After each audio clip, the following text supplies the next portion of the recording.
What do you think, huh? And the adventure begins yet another day. And they're getting bigger. And there they are. Wow. What a beautiful sunny morning we got here. How cold is it? I don't know, but do I fall in the ice right here? Come on, pups. Come on this way. Man, I tell you, they're fast. They're going to hit my coffee. Nope. Didn't it? So where'd they run off to already? Come on, puppies. Hey. Here, pups. Oh, boy. Hey. Good sunny morning there. Oh, there they are. Come on, pups. Let's go. Come on. Let's go over to the house, even though I don't think it's best to go to the house. But you know what? It's incredible.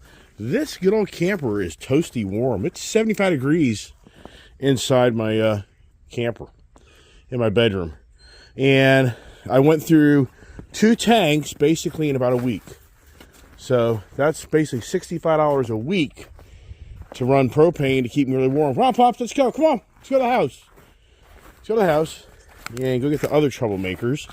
And it's a little warmer up here. Not by a lot, but it's not as cold. Tomorrow, it's supposed to have 41-degree high. So all this snow's going to start to kind of melt.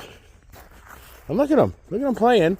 So, yeah, so the propane, I'd say if we have these cold temperatures continue, it'd be about $250 a month propane bill to live in the camper.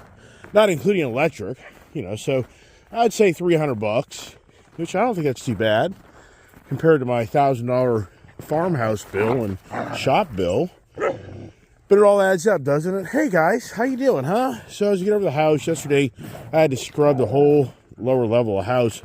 Wife isn't happy how these dogs aren't holding their fecal matter and their urine matter. So it's out of control, that's for sure. But Julie and I spent the time of really just clean up the downstairs so that there's no smell. But that won't last long because once these guys get in, somebody will have an accident. So let's get in. Not want to show the world how to get my house, but whatever. You can get in anyways. So let's get over here and see the house where the wife would always be like, don't show the house. I don't see the house. And I got to turn the camera off because it's too personal.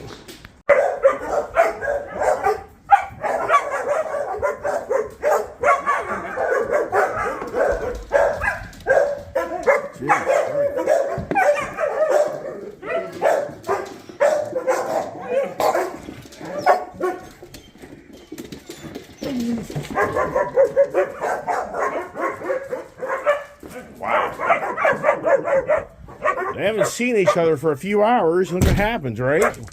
Wow. We got some noisy puppies here. How about that, huh? Come on, pups. Let's go. Let's go over to the bar. You guys hungry, huh?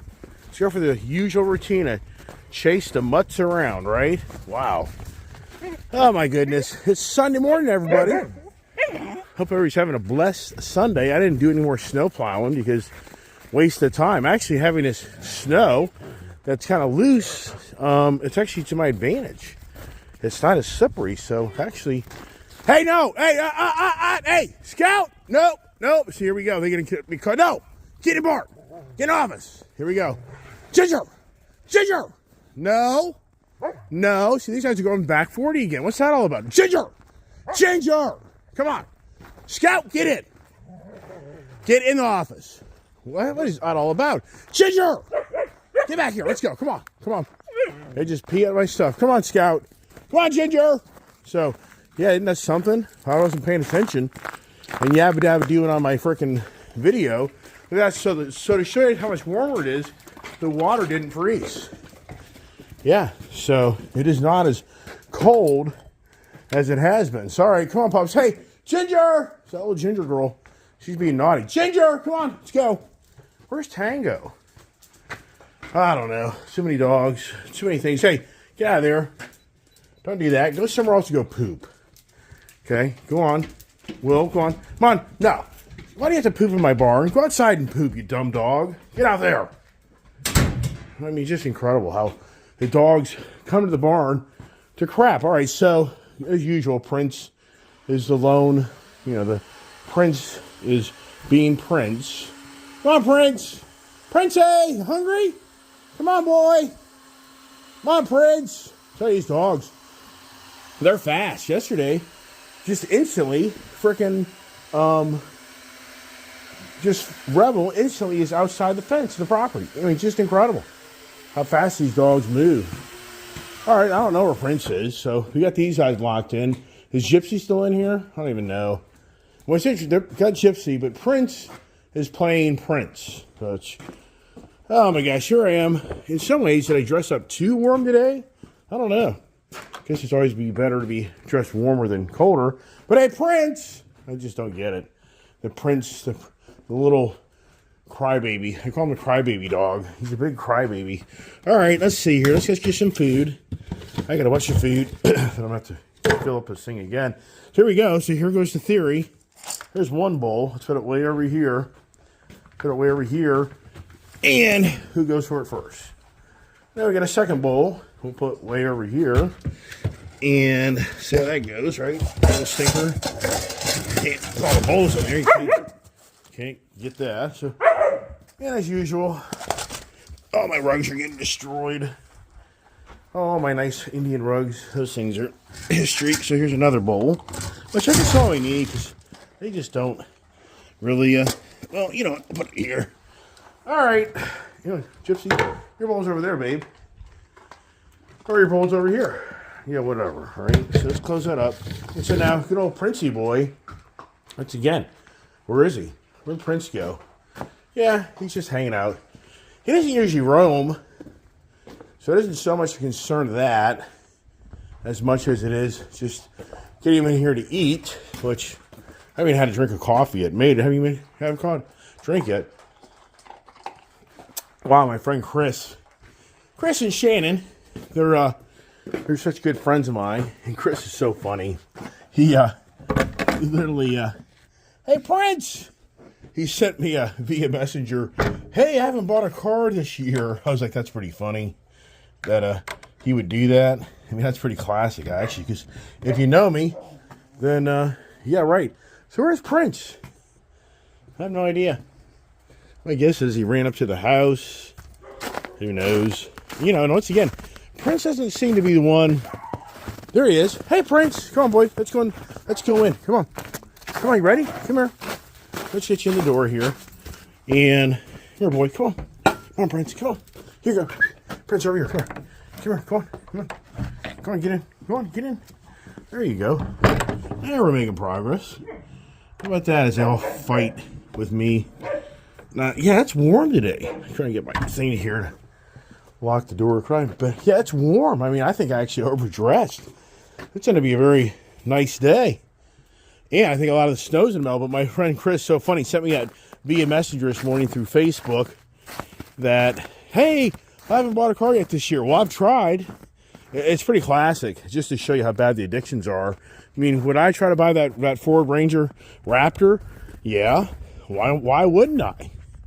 I mean, I know some people are like, but you're giving cars back. Yeah, so what?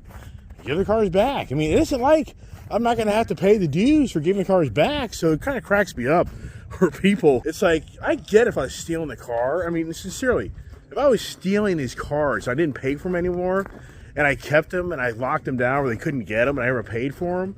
I mean, yeah, to me in life, yeah, you're screwed up. And so for somebody like, you're screwed up anyways. Yeah, whatever. I mean, it is what it is. People have gone broke many times. People have screwed people many times. The whole point is, it isn't like whatever goes back. It has a value. So the thing gets sold, and whatever the balance is, I'm going to have to settle that. So yeah, that's not going to change. So the whole point of that is, it's just, you know, and I'm very forthright and forthcoming to all my good friends in the auto industry and car dealers, and I tell them what's going on, you know, and whatever. And some people are like, is that embarrassing? I don't know. Are you that perfect in life? You don't have any dark secrets or closet secrets? I mean, are you that perfect in life? Nah, no way. Everybody has a secret. Everybody has challenges. Everybody has embarrassments. And, you know, it's just the way we are as human beings. And some can take it and some can't. And for me, being a social media person, you got to have a thick blood in some ways to take what gets dished back to you that you dish out. And I get all that. So beautiful. And it really is. It really is. I mean, so it's so incredible how it's been so cold here. where it's probably like 28 degrees out, maybe 30, but it's balmy because it's been so cold. Yeah, so it's classic. So did I try to buy that Ford Ranger Raptor? I did. Did I accomplish it? No. But if I would have pulled that off, because I got creative on how I could have maybe pulled that off, and nope, it didn't work. So you didn't get the adventures of me buying yet another vehicle. But what's so cool about it, I have such great friends that know who I am and respect who I am. And that's what I'm saying. Even for the guys who work at the dealership, they're like, hey, man, we'll go for it. We know, we get it, but it's just business. It's like, yeah, it's just business, whatever. He's like, we know your history of how you've been around and who you are, and you've had your ups and you've had your downs.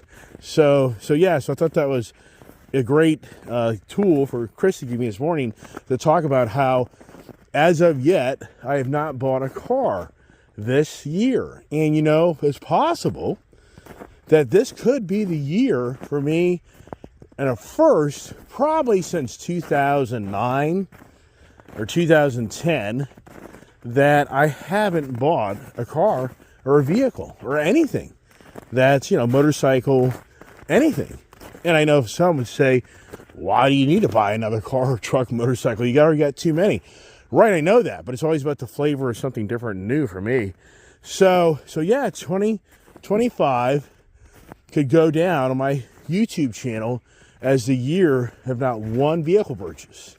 And that was a thing a while back, that I knew the dynamics of my channel were going to start to change, because the whole channel really revolved on the constant addictions of me buying cars and sharing my adventures, which there was a ton of adventures on my channel of me going and getting cars and motorcycles, SUVs, trucks, side-by-sides, ATVs, a camper, trailers. I mean, there's so many things. Tractor, lawnmowers. There's just so many things that you saw on my channel over the years of all the antics of me buying something. But that's now been ruined because I went too far. I pushed it to the max with a glimmer of hope of I would somehow prevail with all the financial obligations I've taken upon myself, and I would just somehow, something bigger and better would happen. But it didn't. And that's where people talk about, turn in the cars you're not going to keep. No, I'm not going to do that yet. I'm just not going to do that yet. It's just, there's no rush. Being in business and being in business for myself throughout life, which is kind of unfortunate, I haven't used it more so in my extravagant car addictions, is taking a step back and waiting and evaluating is a lot better than moving quickly forward and making hasty decisions. And for the record, there's a lot of vehicles I've bought that I've sat on the sidelines for a year or years without ever buying one, just to kind of see what the vehicle turns out to be, and so forth, so on. So that was the big thing last fall, was I kind of knew that my channel was going to kind of come to an end of the adventures of the car addiction buying, that in so many ways, my wife used to always really kind of get on me about how she so strongly felt that my YouTube channel was even driving the addictions even more, which, yeah, it did. There's no doubt. I wouldn't lie to you. That did drive a lot of hasty and really bad decisions on my behalf. I've just continued to try to get the social media exposure, and once again, I've shared this many times on my channel, and yeah, in the end, it didn't work. It was a big, what would they say, a farce, or whatever you want to call it. So once again, with Chris bringing that up this morning, he brought a great point, a great highlight to what has so driven me throughout my life, of my fun excitement of going out and buying cars and trucks and motorcycles, and just having a lot of fun and sharing that with others, and sharing the reviews. And that's what others say, is you should jump in these cars and do a whole nother review. But the whole thing is, these cars, every one of them is already in a review on my YouTube channel. But anybody, you have to, people are too lazy. They're not going to search through my video channel looking for the Mustang, the Ram TRX. They're just not going to do it. They want to have the instant, satisfaction, being satisfied of me posting a new video that populates my channel as a new video where, okay, I'll just check this out, versus going through the trove of all my videos.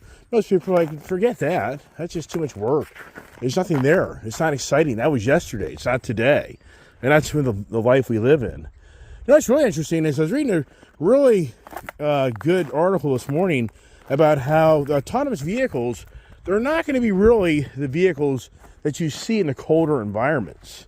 And some would say, well, why is that? Well, if you think it through, autonomous vehicles will not know how to handle snow. That's a known fact. So the autonomous vehicles that are now very popular in Arizona, I think Las Vegas, San Francisco, the Waymo, and the other operators out there that are, literally moving 100,000 people a week in these autonomous driving vehicles. But what they're saying is, for the snow environments, the ice, the cold, the colder environments where the road surface isn't usually what it is, the autonomous vehicle won't be able to drive. It'll crash. So Goodyear is in the process of developing software and technology to tap into all the different cameras, and they're wanting to put sensors into their tires that are specifically for autonomous vehicles that will enable the autonomous vehicle to understand that it's on a slippery surface and that the vehicle will be safe to navigate. Isn't that interesting? I never really thought about that, but these autonomous vehicles are growing by leaps and bounds, and it's just incredible where the whole auto industry goes. I was telling my good friend Jake yesterday, I took the Jeep Gladiator up to get service, which is so cool because the dealership was just dead in the water. Gave my dad a call. It's great to hear his voice. My dad sounded really good. I get concerned about my parents down there when I'm up north here. And then my dad didn't even know that my brother's dogs had all escaped out of the house or out of the property. He didn't know that story because my brother hadn't talked to him that same day. But anyway, so I had a great conversation with my father, and his team versus my team plays tonight at 8 o'clock, I think on NBC on Sunday Night Football, where it's going to be the Washington Warriors, Commanders, and it's going to be the Buccaneers. So that'll be a very interesting game. And then anybody watched yesterday's late game, Baltimore and Pittsburgh. I couldn't see Pittsburgh beating Baltimore. Well, Lamar Jackson, he's just too much on fire. So right now, it was a pretty good game, but same time, it became very apparent pretty quickly by the half that there's no way Pittsburgh's going to beat Lamar. And does Tomlin get another year? Probably. Does Russell Wilson get another year? I don't know. I don't know about him. The quarterback, Russell Wilson, who sold himself out there at Seattle Seahawks years ago, and his salary kicked everybody to the curb. If you all kind of know that story.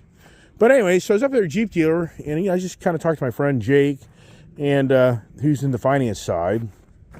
And yeah, did we try to pull off a purple Wrangler 392 deal? We did. I tried just for giggles. I do this stuff. Like, hey, just run a deal, and we'll do this and say we'll do that. Blah blah. So just have fun. And and he's such a great guy, and they're so slow that he didn't care. So we ran a deal, and nope, and nope, and nope. So I told Julia last night, I was going to get you a purple 392 Wrangler. She's like, oh my God, really? I'm like, yeah, right. That ain't going to happen anytime soon. We'll just have to paint the Jeep Gladiator purple for you. Hey, there's an idea. We'll wrap it, right?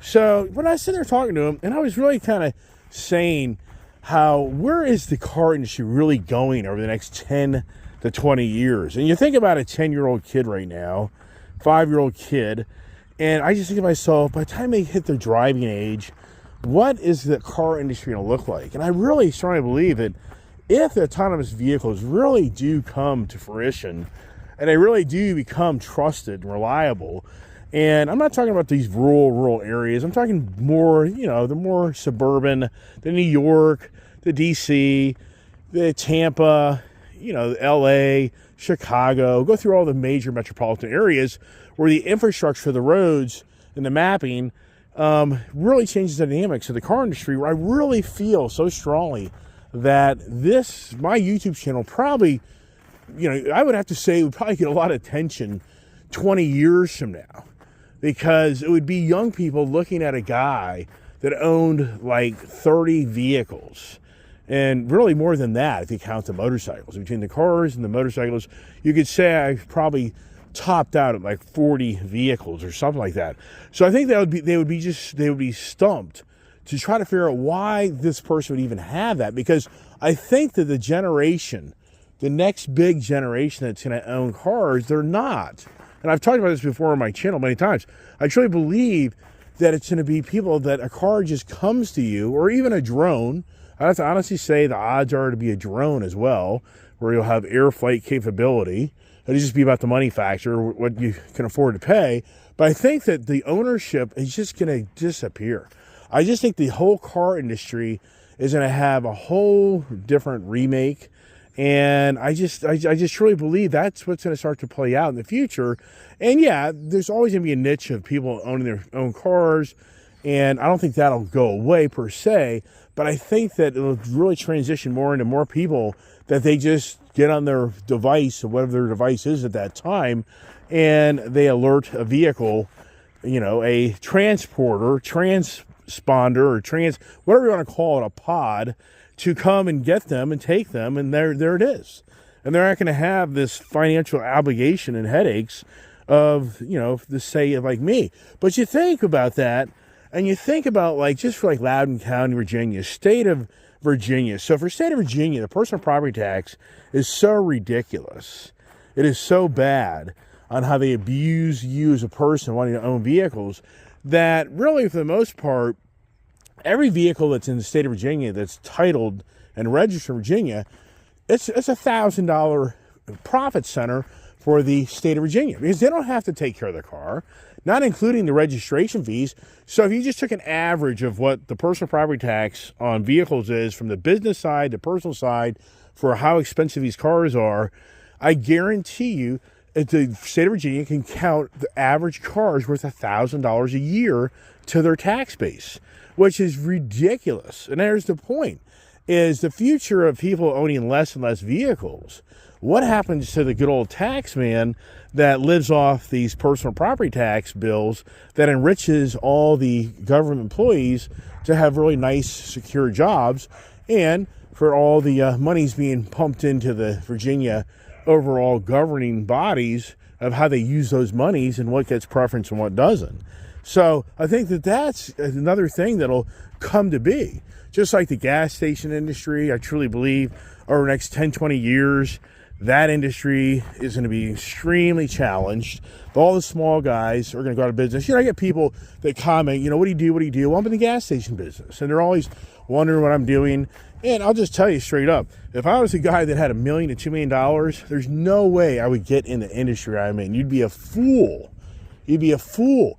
Because I'm in an industry that is seeing a decline of usage of fuels because of the dynamics of how things are changing in front of us. And also what's going on, unbeknownst to people who aren't in the gas station industry, is that the big guys are running the little guys out of business, because the little guy that just has the gas pumps and a little C-store, for the most part, he's not going to make it. He's struggling, because when the Wawa guy shows up, or the Rural Farms guy shows up, or the Sheetz guy shows up, or whatever major retailer that's in your area, Buc-ee's, shows up, it totally takes away all of his business. How do I know? Because I've been in this industry for 30 years. I've witnessed it over and over again. So in my industry, the guys that are surviving in the small side, small independent operators, they're typically guys that have 3, 4, 5, 6, 7, 8, 9, 10, or 20 gas stations.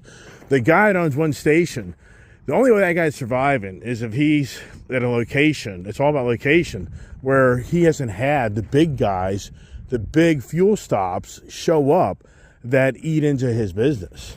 So for once again, anybody here, thinking, hey man, I want to do what that guy does? No way. You're a fool. I mean, I'll tell you straight up. Somebody gave me $3 million for my company, I'm out. I'm done. Somebody gave me $3 million for my company, I'd be like, I'm out. I'm done. And the reality is, you're going to have to spend $2 million in all the heartache and hard work and everything else to even get where I am. So once again, why would you do that? $2 million, if you would have taken $100,000 and invested it in NVIDIA 2 years ago, you'd already made your $2-3 million. So just sharing with others that you're a fool to get in the business I'm in, because the technology of all these cars and trucks is all changing. Everything. They're coming to the, as you know, there's already tires that don't require air pressures. I'm sure people already know that. That's a trend that will eventually, become more dominant. It won't happen overnight. It takes time. Technology takes time. What I think is the industry to get into is the data centers.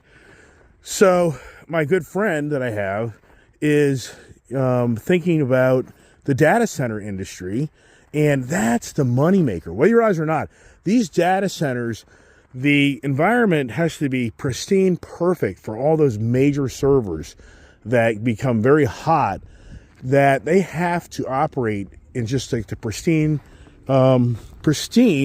environment. In fact, one of my good subscribers is actually a data center tech.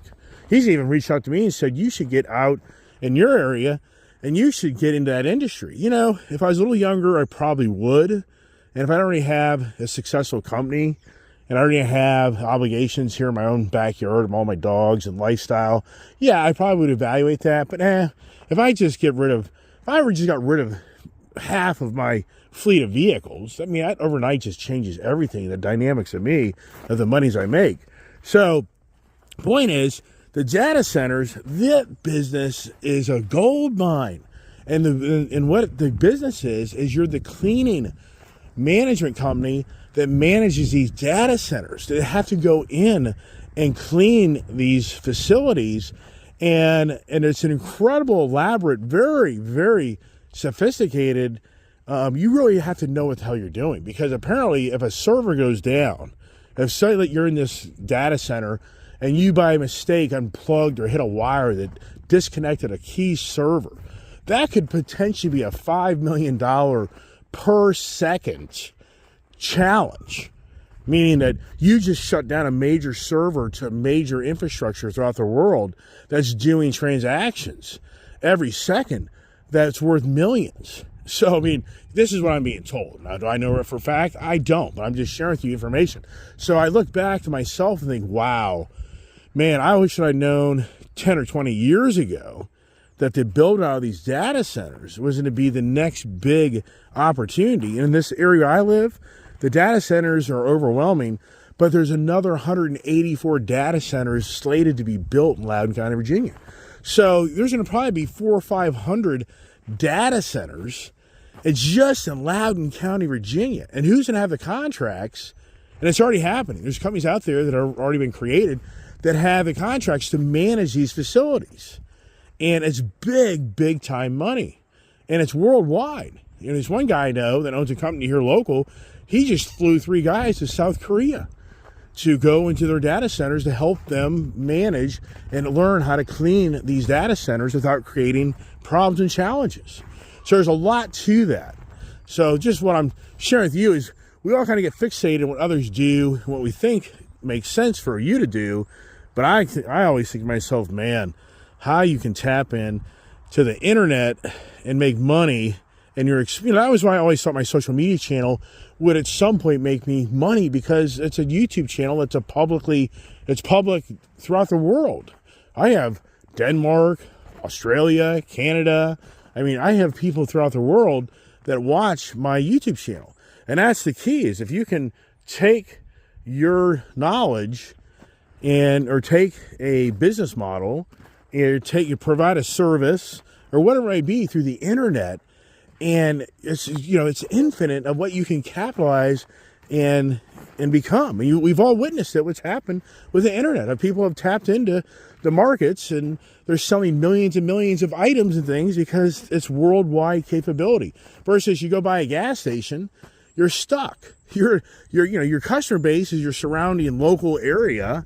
You go by a retail store or business, and you're now, at the, what's your reach of the customers going to drive to you? Now, if you have an online business that goes with the retail store, that's one thing, that I could see could be successful. But no way, man, the brick and mortar is not where the money's made anymore. It's the internet. It's the internet. I've talked about that for years. And so once again, I always thought that at some point my channel would get much bigger, broader recognition, and then it turns into the viewership, and it hits the clicks, and it hits into the advertising, and all of a sudden I'm making a nice social media income. And if that had really played out the right way, and I had managed my monies better, then I would still be on the page of buying yet another car and selling a car and buying another car and go out and get the latest, greatest. And here's the thing, the Dodge Charger electric vehicle that I talked to Dodge, my local Dodge dealer here back last fall, I'm not buying one, but I was just curious to see how they look and drive one. But they were supposed to get theirs in last November. Nope. December. Nope. Now the shipping is late January. So my local dealer probably won't get that new electric Charger until probably February. But yeah, but whoop-de-doo. I mean, really?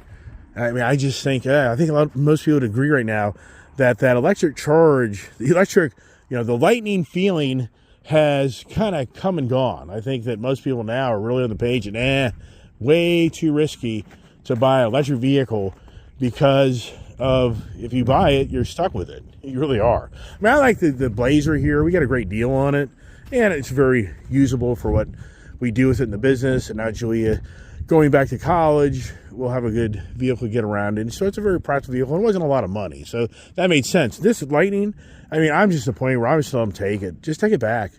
Because I'm never going to be able to pay down the debt. The vehicles, I still owe $90,000 on that truck. It's worth $40,000. So for what? For what? Why am I going to spend the next 4 or 5 years paying out $50,000? Like, no, and that'll be an argument. There will be an argument for it. It's like, you know what? No way. You guys are going to have to cut that debt in half, or we'll just go to court, because that is a scam. You scammed me good. And I'm sure a lot of other people would agree on the value of these Ford trucks, Lightnings. They're the worst. Biggest mistake in the world. You could buy one if you don't plan to keep it forever. But it's just too much money. So, all right, I'm going to quit talking, because I can talk a lot. You know that, right? Everybody knows that on my channel. So I like to share my experiences in my life, what I do. And just, some people probably take it the right way. Some people probably don't take it the right way, but I don't care. So whatever. So I enjoy talking. I enjoy sharing the moment. My wife to get breakfast, and she's happy, and that's a good thing, right? So God bless, and have a happy football Sunday if you're a football person. And go Jaden Daniels. The Jaden Daniels pull the trigger to make, what's his name? The quarterback, Baker Mayfield, whatever his name is. Go home and cry. Or my dad's crying. We shall see. God bless. Have a great day.